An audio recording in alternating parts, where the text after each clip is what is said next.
This is the text of World Press Conference by the Association of People Union as on the inhuman and unending demolition of Igbo buildings and assets in Lagos. Held in Umuahia, the Abia State capital, on this Friday, October 24th, 2025.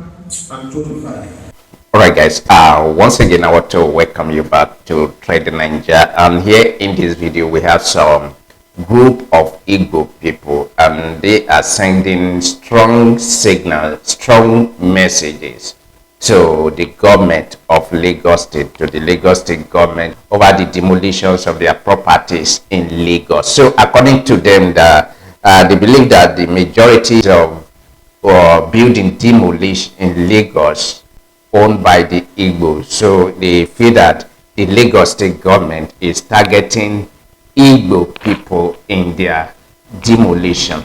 Alright guys, we allow you to watch the video so that we can critically examine these particular people. It's a group of Igbo Town Union. They gathered themselves together and make a press conference regarding the demolition of property in Lagos State, who they believe that the owner are primarily Igbo people that did demolish Igbo dominated area in Lagos State. So let us watch this video. I believe you are going to hear this from the horse's mouth. Distinguished gentlemen of the press, for months now, we have watched in anguish as properties owned by Igbo businessmen and women in Lagos have been systematically demolished. These are not abandoned structures or overnight shanties. These properties are life investments, plazas, where mothers sell to feed their children, warehouses where young men sold goods for their families, shops where dreams of prosperity are nurtured with sweat and pain. On February 14, 2025, 20,000 belonging to Igbo businessmen at a retail market were demolished by agents of the Lagos State government. Since September 2025, demolitions have intensified at the trade fair complex in Ojo, where countless Igbo traders conduct their daily commerce. These demolitions continue to be seen. Citing acknowledges that Lagos State has a duty to enforce planning laws, maintain safety standards, and prevent building collapses. We do not dispute the government's right to ensure orderly urban development. What we dispute and what we categorically reject is the selective, discriminatory, and often extrajudicial manner in which these demolitions have been carried out. Many of the demolished properties had valid approvals issued by the very same Lagos State government that later destroyed them. Owners who followed due process, who paid their fees, who waited for stamp duties and signatures, now stand amid ruins, asking one simple question: why? But why? Where notices were given, they were often too brief for meaningful legal responses. Where documentation was presented, it was dismissed or ignored. Where owners attempted regularized perceived deficiencies, they were met with bulldozers instead of bureaucrats. This is not law enforcement. This is the invasion of livelihood. The destruction of legitimacy, violation of constitutional guarantees that should protect every Nigerian regardless of ethnicity. It is necessary to speak clearly about something that weighs down every Igbo man. Our people love Nigeria, no doubt. Let no one doubt this. Let no one twist our cries for justice into calls for secession. We have played for Nigeria. We have built Nigeria. In every corner of this nation, from Sokoto to Calabar, from Maiduguri to Badagry, you will find Igbo men and women who have invested not just their money, but their very lives into the Nigerian dream. We are traders in your markets, the manufacturers in your industrial estates. We are the teachers in your schools. We are the doctors in your hospitals. We are the engineers building your roads and bridges. We are the adversary that binds Nigeria nation. In fact, we are the embassy that joins Nigeria together. Why others may see Nigeria as a collection of regions, we see it as one country, one economy, one shared destiny. That is why we do not cluster only in Igbo land. That is why we spread across every state, building, investing, employing, and integrating. We marry your daughters and give you our sons. We speak your languages and respect your customs. We celebrate Nigeria's diversity because we live it every single day of our life. No other ethnic group in Nigeria has so thoroughly embraced the idea of a unified Nigerian state through their actions, their investments, and their presence everywhere in Nigeria. Yet, we are consistently made to feel unwelcome. We are told we are too ambitious, that we are too industrious, that we are too enterprising. Our success is presented rather than celebrated. Our properties become targets. Our investments become liabilities. And when we cry out, we are told we are troublemakers, that we are ungrateful, that we should go back to where we came from. As if Lagos, as if any part of Nigeria, for that matter, is not apt to. As if the Constitution does not guarantee every Nigerian the right to reside and own property in any part of the federation. The plain truth that haunts our collective consciousness is that when an Igbo man calls himself a Biafran today, it is not because he wakes up dreaming of secession. No. It is because he goes to sleep feeling rejected.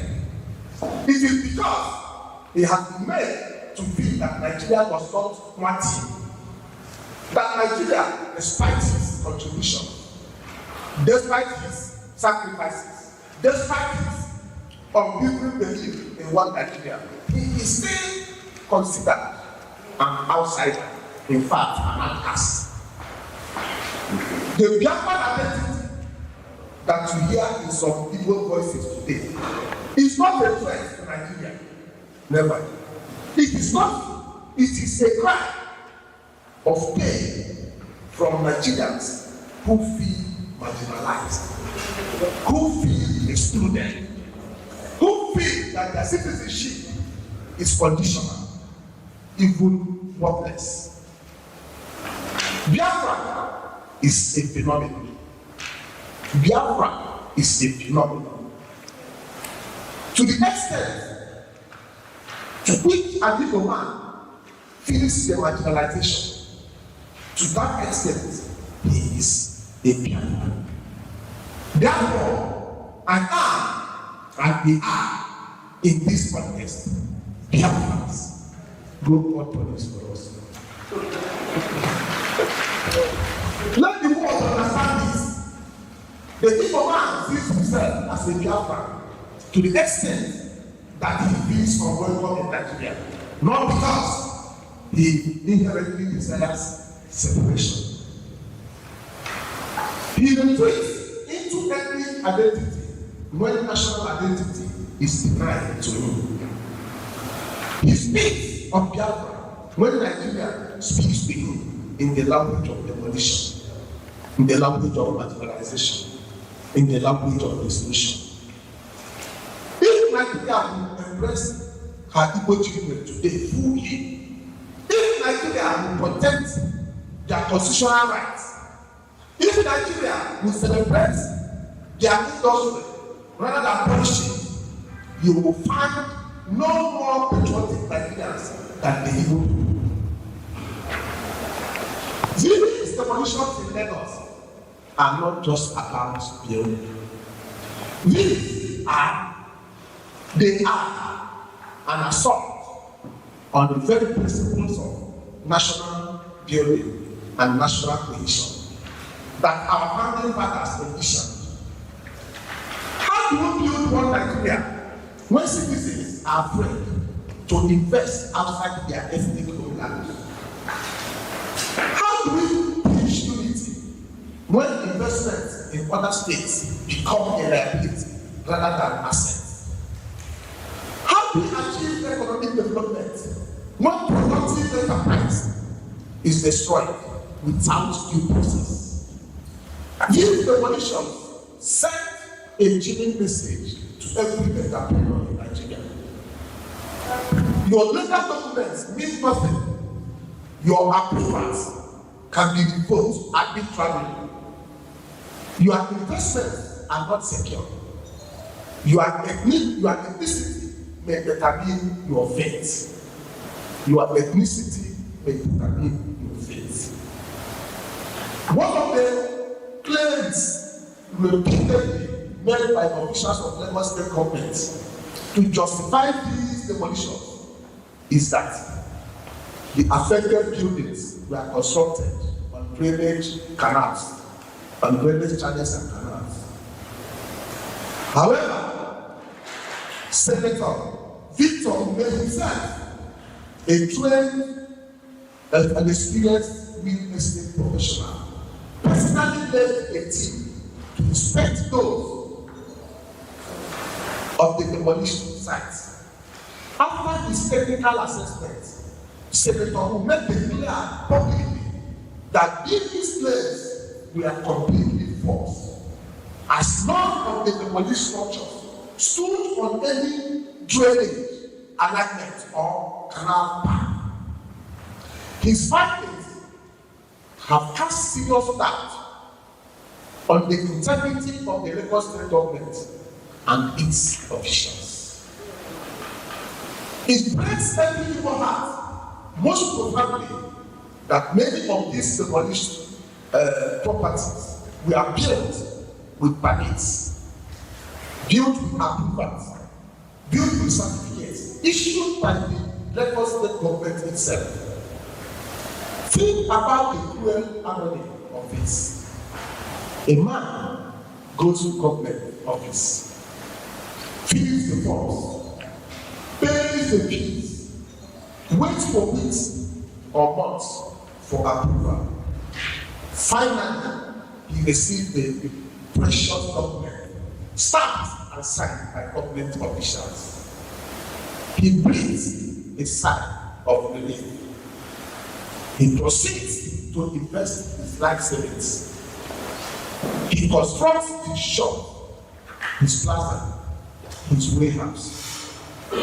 He hires workers, many of them indigenous Lagosians. We must add it. He pays his taxes. He contributes to local economy. Then, one morning, bulldozers arrive. That very same government agents declaring his approved building illegal. And within hours, his streets are reduced to robots. How does one explain to his children? How does one explain this to his aged mother in the village, who sold her only farmland to contribute to her son's business? All right, guys, what do you think? A lot have been going on. A lot of people have been talking generally concerning the demolition in Lagos State, especially the Igbos. They feel that their property is being targeted in Lagos State. All right, guys, I don't know what you think. Do you believe it is true, or do you think otherwise? Whatever you have to say, why can't you relate it in the comment section? And don't forget to join us here for more videos. Don't forget to like our content. Don't forget to share it. Most importantly, please and please make sure you subscribe here. Turn on that notification button to always get our update. I will see you in another video.